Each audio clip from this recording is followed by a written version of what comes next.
Muy buenas noches y sean bienvenidos una semana más a La Cara Oculta. Hoy viajaremos al pasado, concretamente a la madrugada del 13 al 14 de julio de 1977, para conocer la cara más oscura del ser humano. Nos adentraremos en aquella noche, la conocida como el Blackout o el Gran Apagón de Nueva York.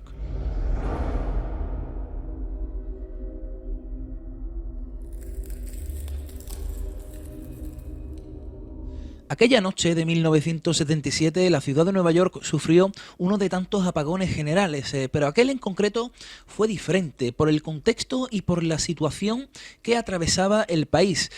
Pero antes de adentrarnos en este tema, me gustaría hacer una reflexión sobre algo que lo tenemos en nuestro día a día y a lo cual estamos acostumbrados y apenas lo valoramos, como es la electricidad. Sí, la electricidad. Pero ¿cómo era la vida antiguamente, en siglos pasados o milenios atrás, donde no existía, donde no lo teníamos presente en nuestro día a día? Fijaos que el hombre de Cromañón, al ver que el cielo se tornaba oscuro, sentía la necesidad de iluminar la noche y lo hacía con una mecha untada con grasa animal, la cual permanecía encendida por un cierto tiempo al hacer contacto con el fuego.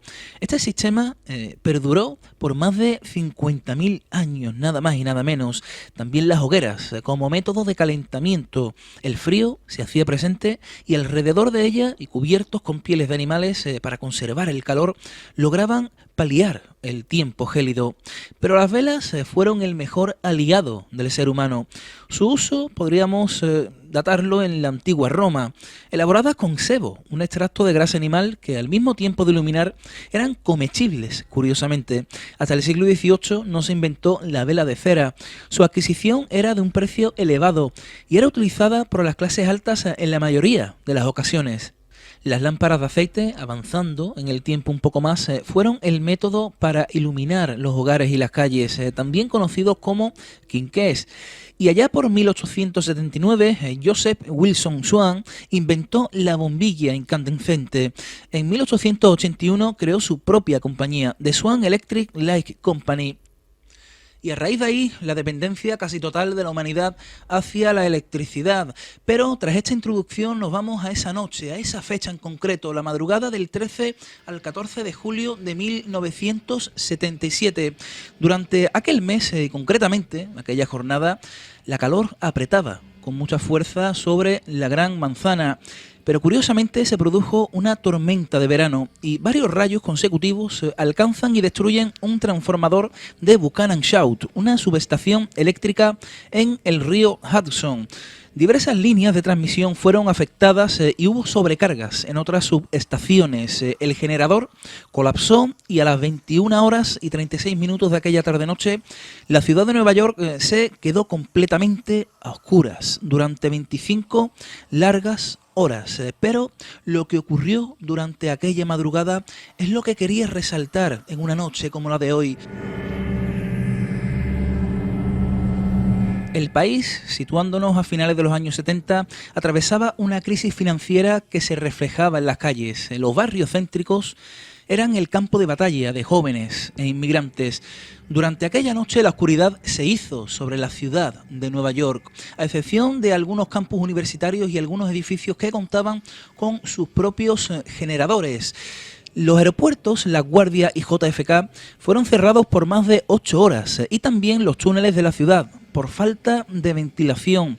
4.000 personas fueron evacuadas en el metro. Imaginaos la calor y la multitud de personas que no sabían lo que estaba ocurriendo. Se desató la histeria colectiva, además el miedo generalizado por un asesino en serie que andaba suelto por la ciudad, David Berkovic, también conocido como el asesino del calibre 44 o el hijo de Sam. David Berkovic nació en junio del 53 en Nueva York y su madre, tras nacer, lo abandonó. Recayó en una familia que no solo le dio un apellido, sino una buena vida. Su madre adoptiva falleció cuando él era adolescente y aquí cambió su forma de ser. Era tímido en el colegio, mal estudiante, violento y cortado con las chicas. También comenzó a rondar con bandas callejeras. Al cabo de los años, su padre se vuelve a casar, pero David no congenió con la nueva mujer de su padre, ni tampoco con la hija de esta, que también convivía con ellos. Así que decide alistarse en el ejército para alejarse de aquel lugar. Tras pasar un año en Corea, regresó y la relación con su nueva familia no cambió y se fue a vivir al conocido barrio del Bronx. Después de un tiempo, quiso conocer a su madre biológica, estableció contacto con su madre y también con una hermana, pero paralelamente comenzó a sufrir diversos problemas mentales. Nochebuena de 1975. David Berkovic ataca a una chica mexicana, la acuchilló y salió corriendo. De camino a casa, atacó de nuevo a otra segunda chica. Por suerte, ninguna de las dos murieron, precisamente. Pero la historia continúa porque su mente cambió y se convirtió en un auténtico monstruo que campaba a sus anchas por la ciudad de los rascacielos. Entabló cierta amistad con un drogadicto que le invitó a alistarse a una secta satánica, los 22 discípulos del infierno, donde le dijeron que se realizaban sacrificios humanos, algo que a David le atrajo bastante. Esta secta fue fundada por un tipo llamado Sam Park. Se mudó cerca de la sede y su mente tenía sed de sangre, tanto que en su vivienda, en la casa donde él vivía, se encontraron pintadas las cuales decían matar para el amo. Y comenzó una carrera criminal, hasta un total de 11 crímenes, utilizando una pistola del calibre 44 y a su vez caracterizado con pelucas para no ser reconocido. El 31 de julio de 1977 cometió su último crimen. Fue descubierto, arrestado y condenado a 6 cadenas perpetuas.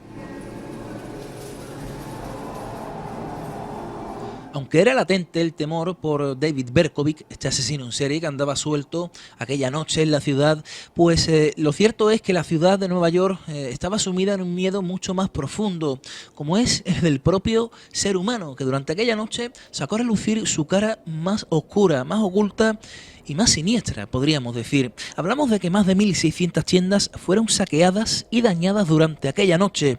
1.037 incendios en diferentes partes de la ciudad, muchos de ellos, curiosamente, en negocios de los cuales una gran parte fueron incendiados por los propios dueños, para así poder cobrar el seguro.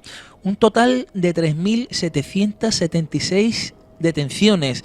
La policía no daba abasto y las celdas de las cárceles estaban abarrotadas de delincuentes. Se estima que los daños causados durante aquella noche alcanzaron la suma de 300 millones de dólares de la época. Y hablábamos en el segundo programa de La Cara Oculta sobre la maldición de Superman, lo recuerdan, ¿verdad?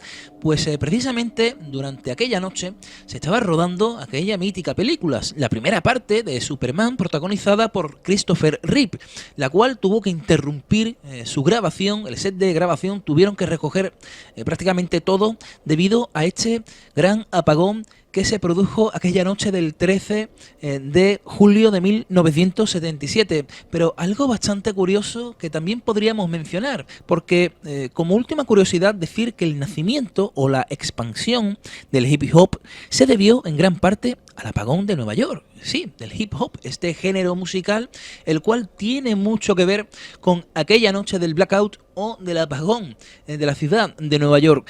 Hemos comentado que se produjeron numerosos saqueos en las tiendas y el producto estrella fue la tornamesa, con la que los jóvenes pudieron dar rienda suelta a su creatividad, surgiendo un nuevo estilo musical.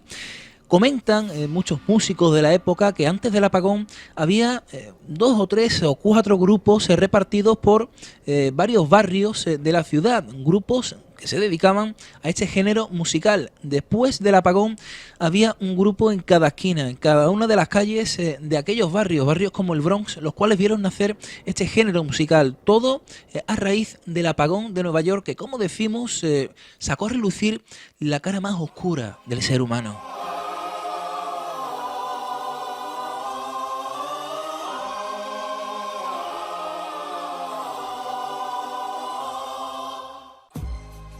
Y también me gustaría finalizar este programa con otra reflexión, ¿no? Porque a colación de todo esto que hemos venido hablando, del gran apagón de Nueva York, Podemos hacer un símil como cuando nosotros estamos a oscuras en un lugar donde nadie nos ve, donde quizás sacamos nuestra parte más negativa o positiva, según se mire, y donde hacemos cosas que no haríamos a plena luz del día, o cuando las personas nos miran y nos observan. Durante aquella noche quizás ocurrió algo bastante parecido. Las personas, aquellos seres humanos que se encontraban en aquel lugar, cuando cayó la noche, cuando todo se apagó, pues cayeron en esa extraña penumbra donde no se sentían vigilados, donde no se sentían observados y donde sus actos probablemente no tuvieran la misma repercusión que si lo hubieran hecho a plena luz del día, ¿verdad?